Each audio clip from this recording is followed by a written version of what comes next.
بسم الله الحمد لله رب العالمين الصلاة والسلام على سيدنا محمد وعلى آله وصحبه أجمعين Alemlerin hocası Rabbimiz Allah subhanahu teala'ga şın köngüllerimizden çıkan maktav, uluglavlarımız, şükranalarımız bulsun.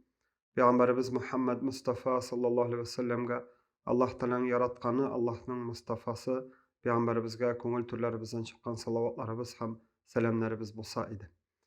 Elhamdülillah Allah subhanahu teala şu dünyalıklarga bizni yoktan bar kıldı. Hem de indi bizge köpkene nimetlerin berdi. Şuşu nimetler arasında Allah subhanahu teala bizge şuşu yaşaw nimetin, akıl nimetin, oy fikir nimetin berdi.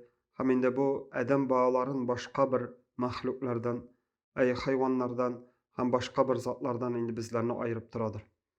Hem indi Allah subhanahu teala şuşu nimetlerini bizge berdi. Hem şuşu nimetlerinin dürüst, yaxşı, hem indi hayırlı yolda kullanğanda ol bizge dünyalığımız içinde. Yani dünyalıkta hayırlı, motor, baxetli turmuş alıp baru içinde gerekli.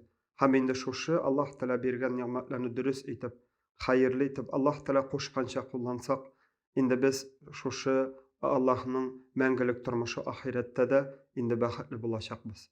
Hem indi Allah subhanahu teala şuşu dinin bizge berip, şuşu özünün bergen nimetlerini dürüst etip, kabul etip, ana dürüst etip kullanını da öğretti. Hem indi şuşu oranda aytip keterge kerek, kişinin oy, fikir, mine niyet degen sıravlarga toqtalıp ketini. Yani oğa degine qarasak, her bir adam balası oylana, fikirlene, niyet qıla, her bir işini qari, anın faydasın, faydalı mı, faydalı tügülme ikenin qari. Ay şuşu oylagan, fikirlegen fikirinin ay şuşu dünyalıkta olana nindi fayda ketire, olana hayırlı mı, yok mu olanı fikirli oylidir. Hem indi Müslüman bendesi şuşu dünyalıkta yaşaganda ay oy fikir niyet digende anın niyeti ayı in birinci şaratta ay şuşu dünyalıkta amel kılı, gaybedet kılı bulsa hem indi anın niyeti şulay ahiret bilen Allah Teala'nın rizalığı bilen de beylidir. Hem indi nersesin ol oy fikir niyet hem maksat degen sözlerini biz indi köp eşitemiz. Asılda in birinci şaratta adam balasının köngülünde deyip aytık şulay nefsisinde barlıkka kile, başında, akılında barlıkka kile in birinci şaratta oyu fikri.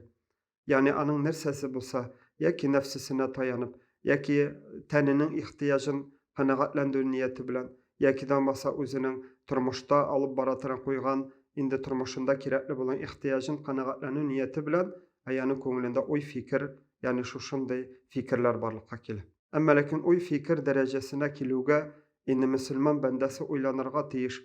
Ay şuşu oylagan fikirim, ay şuşu oylagan niyet, oylagan oyum, ay Allah karşında dürüsme.